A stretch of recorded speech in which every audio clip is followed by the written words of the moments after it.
بسم الله الرحمن الرحیم. نن زموږ د ام اس ورډ تھرد ویډیو ده. د دې نه مخکې مونږه فنکشنز کی ډسکس کړو. نو نن به مونږه به مونږ پریکټیکل کار ته راځو ام اس ورډ کې. فرست نمبر مونږ سره دا دی چې how to open ms word through up command and through up graphically. نو مونږ سره دوه درې بیز دي، خو کومه چې امپورټنٹ ده او ام سی کیوز کې یا ایگزامز کې راځي نو هغه موږ سره دا ده. وینډو پلس آر به کلیک کو، وینډو پلس آر، او دلته به ووهو چې وین ورډ. نو چې زه کله وین ورډ کلیک کم، د وین مطلب د وینډو او ورډ مطلب ام اس ورډ. نو زه چې کله دا انټر کم ما سره به ورډ اوپن شي. یو پروسیجر شو.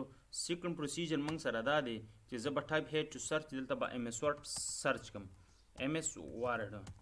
نو ام اس ورډ مې سرچ کړ، دغه به زه انټر کم نو ما سره به اوپن شي. دوه طریقې شولې. ښه، ورپسې وایي چې ټایټل بار څه ته وایي. ټایټل بار، ټایټل بار. ښه، ټایټل بار show the name of the file and program locate topmost of the window. ټایټل بار موږ دیزي ته وایي. دا په ټاپ باندې چې موږ سره کم نیم دی ام اس آفیس نوټس، نو دا څه شی دی؟ دا ټایټل بار دی. د دې نه علاوه یو ام سی کیوز دا هم اهم کېدلی شي، او پبلک سروس کمیشن کې اگین ان اگین راځي چې بای ډیفالت نیم د ام اس ورډ څه شي.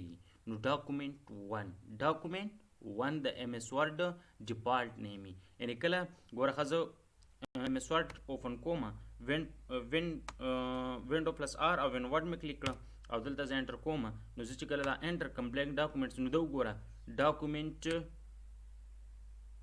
ډاکومنټ 4 دلته ډاکومنټ 1 بای ډیفالت چې کومې کنه ډاکومنټ 1 به یي. کله چې فرض کړه ام سی کیوز راغلی چې کله منګه ام اس ورډ اوپن کو، نو بای ډیفالت نیم څه شي؟ ډاکومنټ 1. ټایټل بار خو پوه شئ، لکه نه ټایټل بار څه ته وایي؟ کله چې منګه په کم نیم باندې ام اس ورډ فایل سیو کو، نو دې ته موږ څه وایي؟ ټایټل بار وایي. لکه څنګه چې دا دی ام اس ورډ آفیس نوټس، نو دا څه دی؟ دا ټایټل بار دی. Quick access toolbar څه ته وایي؟ A small toolbar with shortcut buttons for common commands usually on the top left of the window above the ribbon. صحیح شوله؟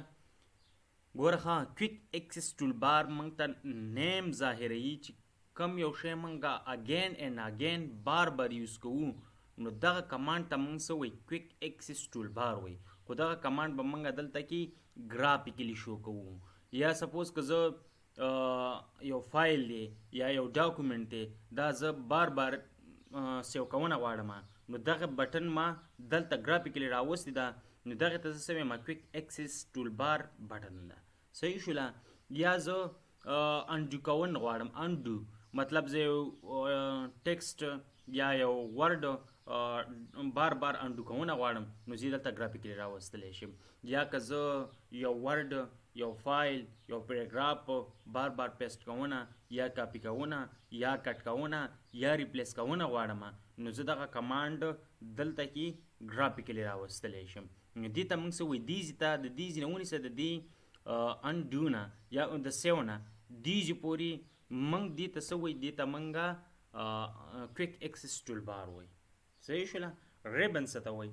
ریبن بگ سټریپ that contains steps and tools just below the title bar. صحیح شوله؟ ریبن موږ څه ته وایي؟ ریبن موږ چې موږ سره کم دا فایل دی، هوم دی، انسرټ دی، ډیزاین دی، دا چې کوم سټرایپ دی، دا بلو سټرایپ چې موږ سره کم دی، دې ته موږ څه وایي؟ دې ته موږ ریبن وایي. سټیټس بار څه ته وایي؟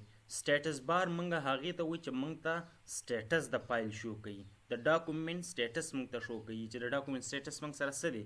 دلته وګوره په باټم باندې چې کم فایل دی دغه دی، دا باټم باندې چې کوم موږ سره مینیو ده، دې ته موږ څه وایي؟ دې ته موږ سټیټس بار وایي. ګوره دلته ما سره څو پیجز دي؟